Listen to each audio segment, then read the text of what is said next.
अपने गुरुजनों को। प्रणाम करने की भी विधि है।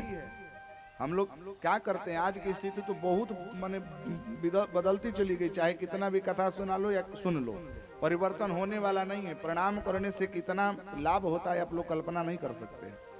प्रणाम करने से द्रौपदी का सुहाग बच गया था, आपको पता है। भीष्म जी ने प्रतिज्ञा ले लिया था कि कल प्रातः काल का जो युद्ध होगा उसमें पांचों पांडवों का मैं समाप्त कर दूंगा, पांचों पांडवों को मैं वध कर दूंगा। और भीष्म जी की प्रतिज्ञा बहुत तगड़ी प्रतिज्ञा होती थी, जो कहते थे वो करते थे। रात्रि में रुदन कर रही थी द्रौपदी, भगवान कन्हैया पूछे क्यों रो रही हो बहन? बोले कि प्रभु क्या मैं कहूं, कल मेरा सुहाग उजड़ जाने वाला है, कल मैं वैधव्य की स्थिति में चली जाऊंगी, मैं विधवा हो जाऊंगी। भगवान ने कहा क्यों? बोले कि भीष्म जी ने प्रतिज्ञा ले लिया है कि आज इनके पांचों पांडवों का हम वध कर देंगे। भगवान ने कहा कि चिंता मत करो, जाओ ब्रह्म मुहूर्त के समय में ध्यान में बैठे होते हैं भीष्म जी, नेत्र बंद करके बैठे रहते हैं ध्यान में, तुम घूंघट डाल करके जाना, चरण को पकड़ लेना और छोड़ना तब तक नहीं जब तक वो आशीर्वाद तुम्हें नहीं दे दें। उसी समय दुर्योधन के पत्नी को भी भीष्म पितामह जी ने बोला कि प्रातः काल में भेज देना, उसको आशीर्वाद दे दूंगा। लेकिन उससे पहले ही द्रौपदी जाकर के चरणों में गिर गई, प्रणाम करने लगी, मुख से सहसा निकल गया सदा अखंड सौभाग्यवती भव, अखंड सौभाग्यवती भव। नेत्रों से अश्रुपात होने लगा। द्रौपदी बोली प्रभु आपका वचन कभी मिथ्या नहीं होता, आपने आशीर्वाद दिया अखंड सौभाग्यवती भव, और आपने आज ही खुद मेरे पतियों को मारने का संकल्प लिया है, आप करेंगे क्या?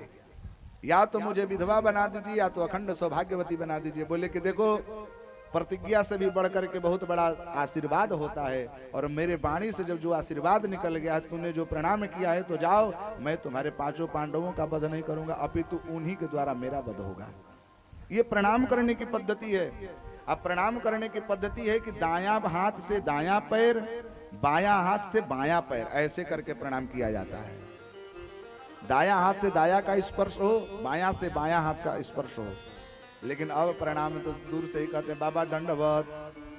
पहले के जमाने में चरण छुआ जाता है, धीरे धीरे घुटना को छूते, और धीरे धीरे लोग कमर को भी छूने लगे। एक महाराज जी का मैं कहीं फोटो देखा था, ग्रुप में एक महाराज जी थे, उनके साथ में कोई नेता थे, उनका मैं फोटो देखा तो महाराज जी का पेट पर हाथ लगाए हुए थे। हमने कहा कि प्रणाम करने के पेट उनका देखने के कितना बड़ा पेट है, या तो झुकिए ही मत।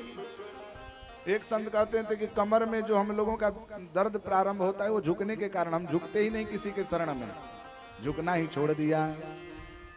एक व्यक्ति, पंडित जी जा रहे थे, रास्ते से व्यक्ति खड़ा होकर के कहा बाबा दंडवत। पंडित जी ने बोला दंडवत, ये कौन सा प्रणाम करने का स्टाइल है तुम्हारा भाई? बाबा दंडवत, दंडवत का मतलब होता है कि सीधा डंडे के समान उनके चरण में गिर जाना, जैसे परी लकुटकी नाई, जैसे एक डंडा गिर जाता है चरणों में, वैसे गिरना। और तुम बोले बाबा दंडवत। बोले कि नहीं, हम कलयुगी प्राणी हैं तो हम अर्थ का अपने हिसाब से उसका अर्थ निकालते हैं शब्द का। बोले दंड का मतलब होता है लाठी, अवत का अर्थ होता है समान।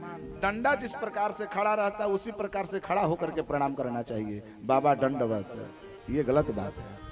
बोलिए भक्तवत्सल भगवान की जय। इस प्रकार से भगवान रामचंद्र जी की लीला हो रही है। आज भगवान श्री रामचंद्र जी जनकपुर में जाने वाले हैं। अब बाबा गोस्वामी तुलसीदास जी खूब सुंदर कह रहे हैं, आगिल कथा सुनहु मन लाई। अब जो कथा होने वाली है आप लोग ध्यान पूर्वक सुनिएगा। एक और